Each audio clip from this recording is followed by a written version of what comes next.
Good day everyone, my name is Romjay Sinangote, and for today's topic, let's talk about gender and work. Historical context, general gender roles and the workforce. Throughout history, gender roles have shaped the workforce, with women often relegated to domestic roles and men dominating professional fields. The Industrial Revolution brought women into factories, but these roles were often low-paying and considered temporary. This historical context has had a lasting impact on gender dynamics in the workplace. Women's entry into the workforce became more widespread in the 20th century, particularly during wartime.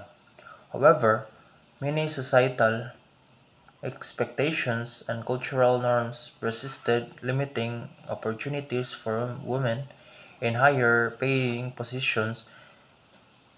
This historical context shaped the current landscape of gender inequalities in the workplace.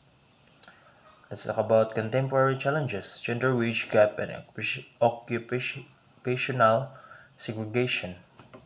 First, we have persistent wage gap. Despite progress, a significant gender wage gap persists globally. Women earn less than men for the same work, often attributed to systemic biases and discrimination. Second, occupational segregation. Women remain overrepresented in certain occupations, for example, healthcare and education, while men dominate others, for example, technology and finance. This segregation contributes to the wage gap and limits career growth opportunities. And let's talk about discrimination and harassment, addressing bias and creating inclusive workplaces. First, we have unconscious bias. Addressing unconscious biases through training programs and awareness initiatives is essential to create a fair and equitable workplace.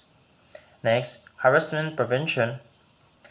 Robust harassment prevention policies and procedures are crucial to protect employees from discrimination and create a safe work environment. And last, complaint mechanisms.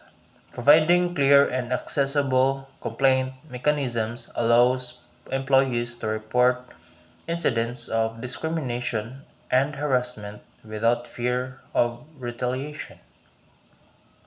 Let's talk about diversity and inclusion. Strategies for promoting equity in employment. We have 5 strategies for promoting equity in employment. First, recruiting from a diverse pool of candidates. Second, creating inclusive onboarding and training programs. Third one, offering mentorship and sponsorship opportunities to support career advancement. The fourth one, promoting employee resource groups and affinity networks. And last,